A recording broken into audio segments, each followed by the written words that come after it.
Completing square में मैंने कहा था कि कुछ ऐसे हैं जो बगैर कंप्लीटिंग स्क्वायर के हो ही नहीं सकते, जैसा कि मैंने कल मिसाल दी थी इसकी x4 + 64। ठीक है बेटा, अब ये इसको आप फैक्टराइज करना चाहते हैं तो आप इसको फैक्टराइज नहीं कर सकते विदाउट कंप्लीटिंग स्क्वायर। तो कंप्लीटिंग स्क्वायर के लिए आपको फॉर्मूला तो आना चाहिए बेटा, a² + b² + 2ab या -2ab। तो ये होगा जी a + b r - b का होल स्क्वायर। ठीक है, अब बेटा x4 + 64 को आपने स्क्वायर करना है तो आप इसे करेंगे पहले यूं फार्मूला फॉर्म बनाने की कोशिश करेंगे। देखिए ये आगे आपके पास हो जाए जी +2ab। 2ab तो नहीं है, खुद से ले आएंगे 2ab x² × 8, ये तो आप खुद से ले आए ताकि फार्मूला बन जाए, लेकिन फिर साथ आपको -2x² × 8 भी करना पड़ेगा। ठीक है बेटा, अब ये जो आपने किया है ये आपने इसलिए किया ताकि आपका स्क्वायर कंप्लीट हो जाए। ठीक है, इसलिए हम कहते हैं ये करना जरूरी है। और ये क्यों किया बेटा, माइनस क्यों किया, कोई काम मैं इसमें खुद से नहीं कर सकते, ऐसा काम कर सकने से फर्क ना पड़े तो हम यूं कहते होते हैं ये करना जरूरी है और ये करना मजबूरी है। ठीक है बेटा, ऐसा भूलेगा नहीं, जरूरी और मजबूरी। जरूरी इसलिए कि फार्मूला बन जाए, मजबूरी इसलिए काम खुद से नहीं कर सकते। एनी हाउ फार्मूला बन गया, क्लोज कर दें, x² + 8 का होल स्क्वायर। ठीक है बेटा, ये फार्मूले में गया है, ये तो फार्मूले से बाहर ही है ना, इसको कर लें 8 × 16 - 16x²। ठीक है बेटा, अब ये आपके पास बन गया x² + 8 का होल स्क्वायर - 4x का होल स्क्वायर। ठीक है, अब आप इसको अरेंज कर देंगे, x² + 8 + 4x। बेटा कौन सा फार्मूला लगाए, सेपरेट स्क्वायर लगा, a² - b² इक्वल होता है a + b × a - b। ठीक है बेटा, तो ये वो आ गया, और x² + 8 - 4x। ठीक है, अब ऑप्शंस कैसे आएंगी बेटा, इसकी यूं आएंगी। अच्छा, इसको थोड़ा आप अरेंज भी करेंगी क्योंकि ये ऑप्शन में आपके पास ऐसे आएगा x² + 4 + x। ठीक है, x² - 4x + 8। मैंने पहले कहा ईटा में मैथ्स किए तो आपके पास सरल मार्क्स होते हैं, आपने सॉल्व किया, जो आपके पास आंसर आ गया उसको आपने 4 ऑप्शन में देखना है। ठीक है, अब वहां आपको 4 ऑप्शन कंफ्यूज करेंगे, यूं दी जाएंगी -4x + 8।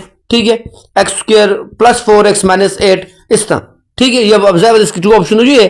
अब ये इस तरह की आपको बहुत ही क्लोजिंग ऐसे कंफ्यूजिंग ऑप्शन दी जाएंगी, लेकिन जब आपने सॉल्व कर लिया होगा तो आपके लिए मसला नहीं होगा बेटा, आप 2 ऑप्शन पे क्लिक कर सकते हो। ठीक है, ये बात देखिएगा, इसके सॉल्व मार्क्स हैं। ये तो वो मैंने आपको टर्म बताई है जिसकी 2 टर्म थी और आपने उसे फैक्टराइज करना था और वो कम्युनिस्ट के बगैर नहीं हो सकता था। अब मैं एक और बता रहा हूं जिसमें 3 टर्म्स हैं और आप उसे फैक्टराइज करेंगे और वो बगैर कम्युनिस्ट के नहीं हो सकता। लेट्स सपोज मैं कहता हूं x4 + x² + 1। अब ये भी बगैर हालांकि 3 टर्म्स हैं। अब ये 3 टर्म्स वाली जो आपके पास होती हैं एक्सप्रेशंस, ये कंप्लीट स्क्वायर से भी हो सकती हैं, मिड टर्म ब्रैकेट से भी हो सकती हैं और होल स्क्वायर वाले फॉर्मूले से भी हो सकती हैं, लेकिन ये जो है ना बेटा ये सिर्फ कंप्लीट स्क्वायर से हो सकती है। ठीक है, जैसे x4 + 1 को पहले कर दिया प्लस x² को बाद में कर दिया, ये हो जाएगा x² का स्क्वायर + 1 का स्क्वायर + x²। अब फिलहाल मैंने इसको नहीं छोड़ा, अब इसको मैं फॉर्मूला बना देता हूं, x² का होल स्क्वायर + 1 का स्क्वायर + 2ab। 2a क्या है, x² b क्या है 1, खुद से नहीं कर सकते इसलिए करना पड़ेगा -2x² × 1। आगे आपके पास आएगा जी बेटा +x²। ठीक है, एज इट। अब ये आपके पास बन जाएगा फार्मूला x² + 1 का whole square -2x² + x², x² होता है तो ये आ जाएगा -x²। बेटा ये दोबारा फार्मूला बन जाएगा x² + 1 - x और x² + 1 + x। ठीक है, ये आपकी इसके पास 2 ऑप्शन होगी, चाहे वो आपके पास तरतीब ऐसे भी हो सकती है -x + 1 पे लिख लें और जहां से x² + x पे लिख लें और +1 बाद लिख लें, तो ये आपके पास ऑप्शन अमूमी तौर पे ये आती है बेटा, ये आपने ट्रू कलेक्ट करनी है।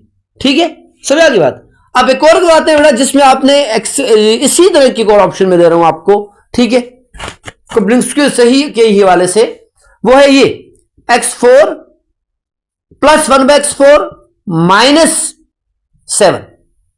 ठीक है, अब इसका क्या करेंगे बेटा, यू x² का स्क्वायर + 1x² का स्क्वायर।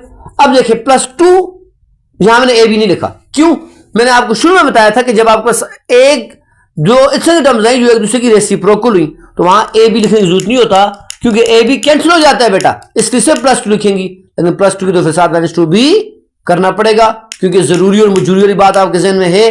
ठीक है बेटा, ये तो बन गया फार्मूला, क्लोज कर दिया x² + 1x² का होल स्क्वायर। ये कहते हैं ना 2 कहां चला गया, फार्मूले में चला गया, ये फार्मूला जो खुला हुआ आता है, इसकी मिसाल खुले डब्बे की है, ऊपर से जब ढक्कन खुला हो तो नजर आता है, बंद हो तो फिर नजर नहीं आता, ये बंद है, इसके अंदर +2 चला गया, +2 इसके अंदर चला गया, -2 तो बैल ही है, तो -2 -7 के साथ ऑपरेट करके ऐड करके सेम साइन ऐड हो जाएंगे, -9 आ जाएगा। ठीक है बेटा, और यहां से होगा x² + 1x² होल स्क्वायर -3²। ठीक है, अब ये फॉर्मूला बन जाएगा x² + 1x² -3। ये तो थे आपके पास वो जो कंप्यूटर स्क्वायर्स होते हैं। अब आ जाते हैं हम सेपरेट क्यूब की तरफ और होल क्यूब की जानब। किसकी जानब बेटा? सेपरेट क्यूब और होल क्यूब की जानब। इनको हम कैसे करेंगे इसको आप देखिएगा, आज हम इसको थोड़ा करते हैं। ठीक है बेटा, मिसाल के तौर पर मैं देता हूं आपके पास x³ / a³ माइनस, ठीक है बेटा, 3x/a + 3a/x माइनस a³/x³। ठीक है बेटा, आपको मैं बता दूं बेटा, इसको आपने पूरे फॉर्मूले को याद नहीं करना, ना सिंपलीफाई करना है, आपको 30 से 40 सेकंड है, आपने इसको बस क्लोज करते जाना है। आपको इसके नीचे ऑप्शन या तो ये फॉर्मूला दीजिएगा और नीचे आपको ऑप्शन दी जाएंगी कि ये किसकी इक्वल है, x³ / a³ + a³/x³, ये दिया जाएगा। दूसरी ऑप्शन दीजिएगा जी x³ / a³, ठीक है, माइनस a³/x³, या ये दी जाएगी x/a minus a/x whole cube, या ये दी जाएगी x/a + a/x होल क्यूब। ठीक है बेटा, ये 4 ऑप्शन दी जाएंगी। याद रखिएगा बेटा, ये आपको सेपरेट क्यूब वाला फॉर्मूला नहीं है। अगर आपको फॉर्मूले याद होंगे तो आपको एकदम ये आपके ज़हन में बात आ जाएगी, वो फॉर्मूला होता है a + b × a² minus ab + b²। तो ये देखें, इस किस तरह की फॉर्म किसी भी उस तरह के साथ नहीं लगती। ठीक है, इस तरह आपके पास आ जाए एक दूसरा सेपरेट क्यूब वाला, तो वो होता है a - b × a² + ab + b²। अब ये है a³ + b³ सेपरेट क्यूब वाला, और नीचे वाला है a³ - b³ ठहर बढ़ा करके लिखता हूं। ठीक है, ये मेरे ख्याल आपको पहले बताइए सारी चीजें, मैंने कहा था फॉर्मूला याद कर लें। तो लिहाजा बेटा, ये किसी भी सूरत में आपके पास a³ + b³ या a³ + b³ का फॉर्मूला नहीं हो सकता, क्योंकि उसकी शेप इससे मिलती नहीं है। शेप के साथ आपने मैचिंग करनी है, मैंने कल बताया था, दोबारा बता रहा हूं कि शेप जब उसके साथ मैच नहीं करती तो जाहिर बात है हो ही नहीं सकता। अब ये फॉर्मूला ऑप्शन एक ही है, या तो मतलब कंफर्म बात है होल क्यूब वाला है। अब होल क्यूब वाला कौन सा है, माइनस वाला या प्लस वाला है? जिसमें आपके पास 2 माइनस आ जाए या 1 माइनस भी आ जाए, समझ लें वो होल क्यूब वाला, वो माइनस होल क्यूब वाला है। प्लस क्योंकि होल क्यूब वाले में सारे प्लस होते हैं बेटा, प्लस होल क्यूब वाले में सारे प्लस होते हैं। ठीक है, ये इस तरह भी लिखा जा सकता है बेटा, और यही स्वाद याद रखिएगा इस तरह भी आ सकता है। ये मैं आपको पहले बता दूं, देखिए -3 × x/a, ठीक है, माइनस a/x माइनस a/, अब देखें यूं आ सकता है -a/a³ अब यूं आ जाए तब भी इसकी ऑप्शन तीसरी है। ये फॉर्मूले को लिखने का दूसरा तरीका है, आपको पहले बताया था। ठीक है, तो ये आपके पास एक ही फॉर्मूला है और उसकी मुख्तलिफ ऑप्शन है, और उसको आप इस तरह लिख सकते हैं। ठीक है, तो ये आपके पास आ गया जी, यानी इसको सॉल्व नहीं करना, मतलब आप इसको सॉल्व करने बैठ जाएं और जहां आपने वो बनाया दरमियानी टर्म को सोचने पड़ जाएं। इसमें मैं आपको ट्रिक बता दूं, आप पहली टर्म और लास्ट टर्म बना दें, बस जो पहली टर्म और लास्ट टर्म बनाई वही आपके पास नीचे ऑप्शन में मौजूद होगी। ठीक है, तो मैं आपको एक और मिसाल दे देता हूं आपको और क्लियर करने के लिए। देखें, मैं यूं दे देता हूं, जैसे बस 64x³, ठीक है, दरमियान में जो भी हो, ठीक है बेटा, आखिर में लिखोगा 27y³। अब दरमियान में आपके पास ये भी लिखा जा सकता है -144, ठीक है, 144x² प्लस, ठीक है, 108xy²।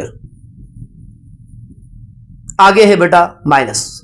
ठीक है, अब ये लिखाओ या यूं लिखाओ, ये ज्यादा ऑप्शन इससे क्या आएंगे, क्योंकि जब ये आ जाएगा -3ab तो वो तो बहुत क्लियर हो जाएगा, तो लिहाजा आपको इतना क्लियर नहीं देते कि आपसे वो आसानी से सॉल्व हो जाए। ठीक है, इसलिए आपको हमेशा इसी तरह देंगे और नीचे आपको 4 ऑप्शन देंगे। इसमें मैं कहता हूं आप पहला बना दे बेटा, सिर्फ पहला। ठीक है, ये बनता है 4 का क्यूब, 4x का होल क्यूब, और आखिरी बना दें जो कि बनता है 3y का होल क्यूब।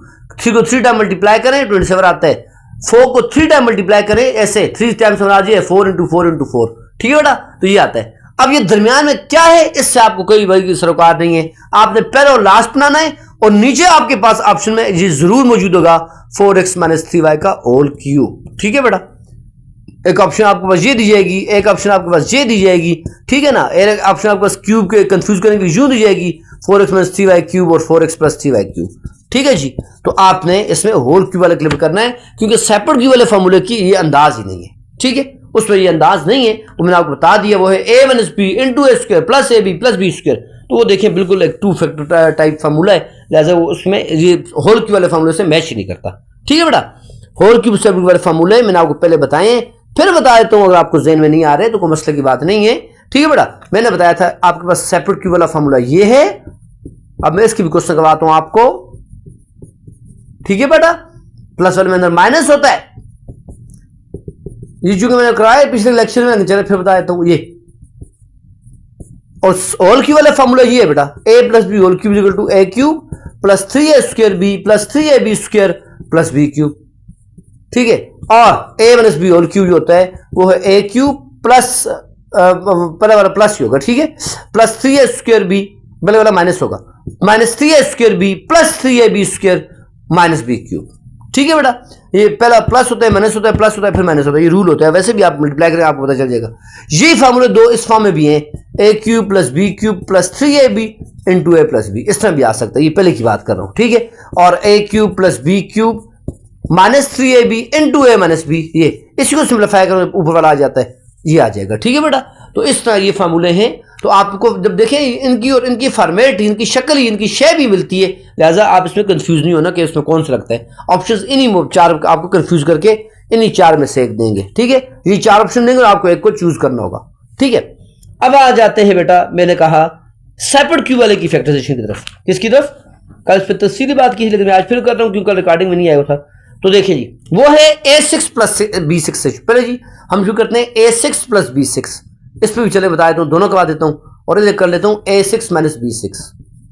अब बेटा ये जो है ना, इसके पास आपके पास कोई दो ऑप्शन नहीं है कि ये तो कंफर्म सॉल्व होता है ए स्क्वायर का क्यूब प्लस बी स्क्वायर का क्यूब, और कोई ऑप्शन है ही नहीं है, ये इसी के साथ सॉल्व होगा, ठीक है। यानी इसमें आपको जो ऑप्शन दी जाएगी वो इसमें दी जाएगी a square plus B square into, ठीक है, a4 minus a square b square plus b4, इसमें तो कोई मसला ही नहीं है। इसके अंदर बेटा आपने डिपेंड करता है कि आपके ऑप्शंस क्या आई हुई हैं, उसके अकॉर्डिंग आप इसको ओपन या क्लोज करेंगे, ठीक है। ठीक है, क्यों? उसकी वजह क्या है? इसकी ऑप्शन क्योंकि दो तरह की है, या तो ये ऐसे भी सॉल्व हो सकता है a square cube minus b square cube, और ये ऐसे भी सॉल्व हो सकता है बेटा, यहां लिखता हूं मैं ए क्यूब का स्क्वायर माइनस बी क्यूब का स्क्वायर। आप क्यों, आप कह सकते क्यों ये दो तरीके से क्यों हो सकता है, ये दो तरीके से क्यों हो सकता है? देखो ये 2 3 लास्ट पावर ऑफ पावर का पावर से मल्टीप्लाई होती है। तो मैंने आपको कहा था, ये आपको याद रखिएगा कि जो जनरल फार्मूले होते हैं स्पेसिफिक फार्मूले होते हैं। तो ए स्क्वायर प्लस बी स्क्वायर कोई जनरल फार्मूला नहीं है, स्पेसिफिक तो लाखों है लेकिन जनरल कोई नहीं है। इसलिए जो आप इसे आप क्या नाम है, ये वाला जो प्लस वाला है, इसको आप क्यूब का स्क्वायर करते हो तो फायदा ही नहीं था, ओपन ही नहीं होता, आगे सिंप्लीफाई नहीं होता था, ठीक है। जबकि a square minus b square separate formula भी है और a cube minus B cube भी सेपरेट फार्मूला है, लिहाजा ये दोनों तरीके से सॉल्व हो सकता है। लिहाजा आपने इसमें देखना है कि आपको चार ऑप्शंस कौन सी दी हुई हैं। अगर ऑप्शंस इस तरह दी हुई हैं, a square minus b square into a4 plus a square b square, ठीक है, प्लस b4, ठीक है, और इसको मजीद भी ओपन कर सकते हैं, a minus B into a plus b a4 plus a square b square plus b4। Cube वाले स्टाइल की ऑप्शन दी हुई है, तो फिर आप स्क्वायर को अंदर रखेंगे और क्यूब को बाहर रखेंगे, ठीक है बेटा। और अगर आपके पास ऑप्शन इस तरह नहीं दी हुई, बल्कि आपके पास ऑप्शन चार ऑप्शन जो है वो इस तरह की आई हुई है, a cube minus B cube into a cube plus B cube, देखा यहां स्क्वायर वाला फॉर्मूला लगाए, तो फिर बेटा आप इसको इस तरह ओपन करेंगे। जाहिर बात है वो डिपेंड करते हैं कि आपको चार ऑप्शंस कौन सी दी हुई हैं। इसलिए बेटा a6 माइनस b6 में ख्याल रखना है, और a6 प्लस b6 वाला तो एक ही तरीके से होता है, उसमें कोई दो राय नहीं है, ठीक है बेटा। क्लियर की बात आपको समझ आ गई? अच्छा अब बस में अच्छा अब चलते हैं आगे बेटा, क्यू वाले के बाद, क्यू वाली फैक्टराइजेशन के बाद जो इंपॉर्टेंट फैक्टराइजेशन है बेटा, मैंने कल आपको रिमाइंडर थ्योरम फैक्टर थ्योरम बनाया था, याद है आपको? दोबारा बना रहा हूँ क्योंकि वो कल रिकॉर्डिंग है वो सही नहीं हुई, तो मैंने कहा दोबारा करवाता हूँ, ठीक है। तो वो मैं करवा देता हूँ, उससे पहले एक सवाल और करवा देता हूँ, वो बड़ा जरूरी है। उसका आया था 2x क्यूब माइनस 128। अब बज़ाहिर इसमें देखा हमने क्या करना है, पहली टर्म और लास्ट टर्म का क्यूब बनाना है, यहाँ तो क्यूब की ऑप्शन नजर नहीं आ रही। तो बेटा याद रखिएगा, कोई भी फार्मूला कोई भी मेथड फैक्टराइजेशन के अप्लाई करने से पहले आप ये देखेंगे उनमें कुछ कॉमन तो नहीं आ रहा। अगर कॉमन आ रहा है तो बेटा पहले लेंगे उसमें कॉमन, जैसे यहाँ 2 कॉमन आ रहा है तो अंदर बच गया एक्स क्यूब माइनस 64 जी। अब ये 2 इंटू एक्स क्यूब माइनस बेटा क्या आ जाएगा बोले 4 क्यूब, ठीक है। और ये आ जाएगा 2 into X minus 4 into X square plus A B में होता है, ठीक है, ए बी 4x हो जाएगा और 4 का स्क्वायर 16 होता है बेटा। तो ये देखें, ये इसमें आपके पास 2 ऑप्शन होंगे, ठीक है। इसमें 2 आपने देखा पहले कॉमन लिया तब जाके फार्मूला बने, तो इसलिए बाजार कभी कभी फार्मूला देखने में नहीं बन रहा होता, लेकिन उसमें छोटा सा ऑपरेशन करने से, छोटा सा उसमें स्टेप करने से वो फार्मूले की फॉर्म आपके सामने आ जाती है बेटा, ठीक है। तो कल मैंने आपके सामने रिमाइंडर थ्योरम फैक्टराइजेशन को डिस्कस किया था, फिर आज बता देता हूँ। देखें मैंने आपसे ये कहा था कि ये आपके पास 8 है, ये 4 है, और यानी आप क्या कर रहे हैं 8 को 2 पे डिवाइड कर रहे हैं। एक होता है 8/2, अभी एक मैं कर रहा हूं 9/2, 9 को अंदर रखेंगे 2 को बाहर, 4 2 जा 8, यहां से 1 बच गया, यहां क्या हुआ डी के मुताबिक, ठीक है। देखें आपके पास ये जो 9 है ये आ जाता है 4 इंटू 2 प्लस 1 के, ठीक है। यहां करें आप 4 के साथ तो ये आपके पास सेट आ गया 0, तो यहां आपके पास आ गया 4 इंटू 2, 0 लिखते नहीं होते। जहां 0 आपके पास रिमाइंडर आ जाए बेटा उसको कहते हैं फैक्टर थ्योरम। जहां आपके पास रिमाइंडर 0 ना आए, चाहे जो भी आ जाए, उसको बोलते हैं बेटा रिमाइंडर थ्योरम। ये है फैक्टर थ्योरम, ये है रिमाइंडर थ्योरम। इसे फैक्टर थ्योरम इसलिए कहते हैं कि इसके थ्रू आप फैक्टर्स मालूम कर सकते हैं। इससे रिमाइंडर इसलिए कहते हैं कि इसके थ्रू से आप रिमाइंडर मालूम कर सकते हैं, फैक्टर मालूम नहीं कर सकते। ये डिविजिबल बाय एनी नंबर होता है और ये exactly divisible by any number होता है। रिमाइंडर और फैक्टर में ये फर्क होता है। जब गौर से देखें, ये 4 जो है ना 9 के टेबल में आता है, 4 जो है ना 9 का फैक्टर है, ना 9 जो है इस पर डिवाइड होता है, ना 4 इस पर डिवाइड हो रहा है, ना 2 9 पे डिवाइड हो रहा है, ना 2 9 का फैक्टर है, ना 2 9 का मल्टीपल है। देखा बेटा, तो इस क्यों वजह क्या है, इसकी रिमाइंडर 0 नहीं है। जबकि इधर आ जाएं तो 4 जो है बेटा ये 8 का फैक्टर भी है, 4 जो है बेटा ये 8 पे डिवाइड भी होता है, 4 जो है बेटा 4 के टेबल में 8 मल्टीपल भी आता है। 2 को देखें, 2 8 का फैक्टर भी है, 2 8 पे एग्जैक्टली डिवाइड भी होता है और 2 के टेबल में 8 आता भी है। लिहाजा ये आपके पास 8 जो है 2 का मल्टीपल भी है, 8 जो है 4 का मल्टीपल भी है, और 2 और 4 इसके फैक्टर भी हैं, और 2 और 4 इसके डिवाइजर भी हैं। इसलिए इसे कहते हैं फैक्टर थ्योरम, क्योंकि एक तीर से 3 शिकार होते हैं। जबकि यहाँ ऐसा आपको सिर्फ एक फायदा होता है कि आपको रिमाइंडर पता चल जाता है, ठीक है बेटा। अभी हम रिमाइंडर भी मालूम करेंगे अलजेब्रिक फ्रैक्शंस का, एक्सप्रेशंस का, और इंशाल्लाह फैक्टर थ्योरम के जरिए से उसके फैक्टर्स और भी मालूम करेंगे, ठीक है। तो पहले मालूम करने का तरीका सीखते हैं रिमाइंडर। क्या तरीका सीखते हैं बेटा? रिमाइंडर तरीका सीखते हैं मालूम करने का, ठीक है। ये चूंकि आता है इसलिए ये बहुत लंबी कहानी नहीं है, आसान सा है, इसलिए इसको आप कर सकते हो बेटा, ठीक है। फैक्टर का भी मैं तरीका बताऊंगा, वो थोड़ा सा खैर इतना लंबा मेरे ख्याल से नहीं आ सकता, लेकिन ये जरूर आ सकता है। जैसा कि आपको कह रहा है कि एक्स क्यूब, ठीक है बेटा, साथ आपको दे दिया उसने एक्स क्यूब, आपको एक टर्म आपके सामने लिख रहा हूँ, ठीक है। कोई लिख सकता हूँ, बस ये लिख लेता हूँ, x cube plus 6x square plus 8x minus 11। वहां लिखूंगा जी डिविजिबल बाय, एग्जैक्टली डिविजिबल ना है, इससे लिखूंगा जी डिविजिबल बाय x माइनस 1, ठीक है। और फाइंड द रिमाइंडर, वहां रिमाइंडर की आपको ऑप्शन दी होंगी कि इसका रिमाइंडर क्या है, ठीक है बेटा। 4 ऑप्शन आपको दी होंगी, तो इसको आप पी ऑफ एक्स कहेंगे। जाहिर बात है आपने वहां इतना लंबी नहीं लगानी, लेकिन मैं आपको तरीका बता रहा हूँ। इसको पॉलिनोमियल एक्स कहेंगे, सीधी सी बात है बेटा, जहां जहां एक्स है इस एक्स माइनस 1 को 0 के इक्वल लेंगे, यानी इस पर 0 आना चाहिए, तो एक्स की वैल्यू क्या आ जाएगी बेटा 1। ये हमेशा देख लें, बहुत इंपॉर्टेंट बात है। एक्स माइनस 1 को 0 लेंगे, जो भी आपको दिया होगा, और एक्स आपके पास आएगा 1, ठीक है बेटा। ये 1 आप यहां पुट कर देंगे। देखिए 1 का cube plus 6 into 1 plus 8 into 1 minus 11, तो कितने होगा 1 प्लस 6 प्लस 8 माइनस 11, ठीक है। 8 6 14, 15 में से 4, तो बेटा नीचे ऑप्शन आपके पास होंगी, 4 है, -4 है, ठीक है बेटा। आपके पास ऑप्शन दी होगी जी 8 है, -7 है, वट एवर जो भी है, तो आपने वहां बेटा 4 पे क्लिक करना होगा। किस पे क्लिक करना होगा? 4 पे। रिमाइंडर आपसे पूछा गया, the reminder of this term expression is, ठीक है। तो रिमाइंडर 3 में जी आपके पास रिमाइंडर आ सकता है। फैक्टर इसलिए मैं कह रहा हूँ कि इसके जो फैक्टर होंगे वो आपके पास इस तरह होंगे, देखें, क्योंकि वो एक लंबा लेंथी वजह से, तो 50 सेकंड के अंदर इतना लेंथी आपको नहीं दे सकते, ठीक है। मिसाल के तौर पर आपको दे देते हैं, वो इधर यूं आ देते हैं, ठीक है।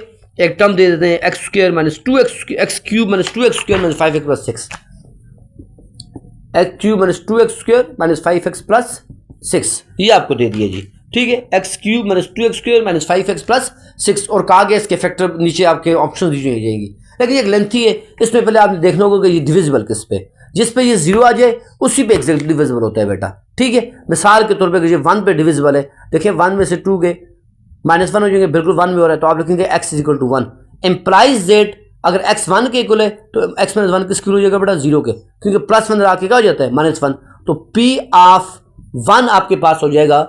ठीक है, 1 का क्यूब -2 × 1 का स्क्वायर -5 × 1 + 6, इसको हल किया 1 - 2 - 5 + 6, इसको हल किया माइनस आपके पास 6 + 6 आ जाता है जो कि 0 आ गया। लिहाजा ये x - 1 जो है बेटा इसका फैक्टर है, अगर इसका फैक्टर है तो इसका डिवाइजर b होगा, भी मैंने आपको बताया।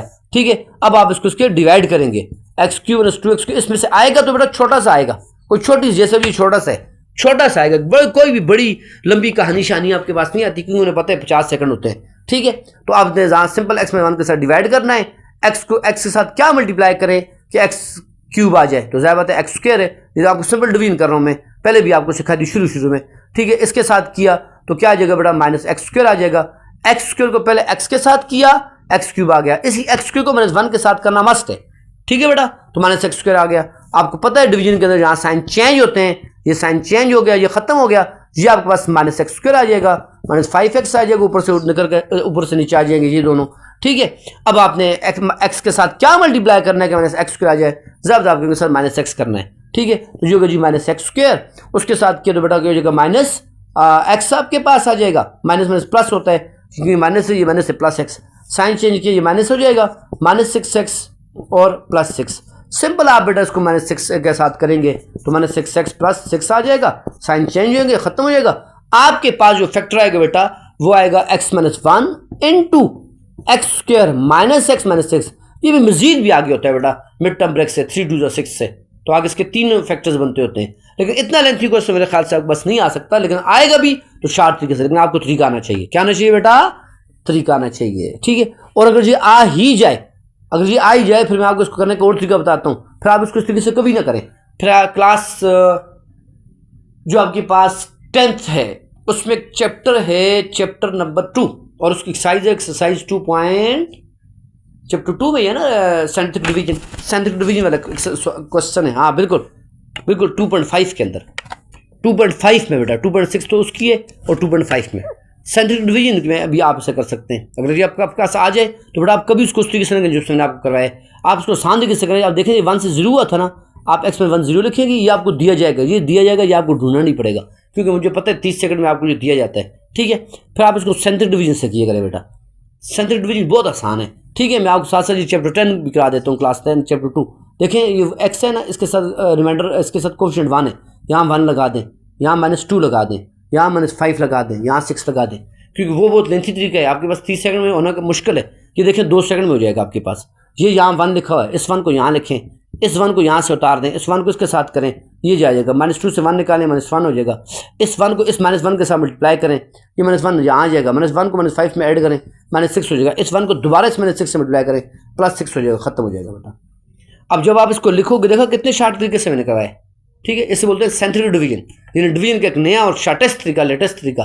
ठीक है, तो ये आपके पास कांस्टेंट, ये आपके पास x, ये आपके पास x²। ठीक, खत्म करता हूँ, x² - x - 6। ठीक है बेटा, ये देखें कितनी साइंस में इसका फैक्टर निकाला है, एक फैक्टर इसका ये और एक फैक्टर ये, और मजीद इसके फैक्टर जो आपको हासिल होंगे वो मिड टर्म ब्रेक से जो हमने पहले सीखी हुई है। तो ये कल इंशाल्लाह मैं आपको इस पर और भी बात करूँगा इंशाल्लाह। आज के इतना काफ़ी बेटा, थैंक यू सो मच।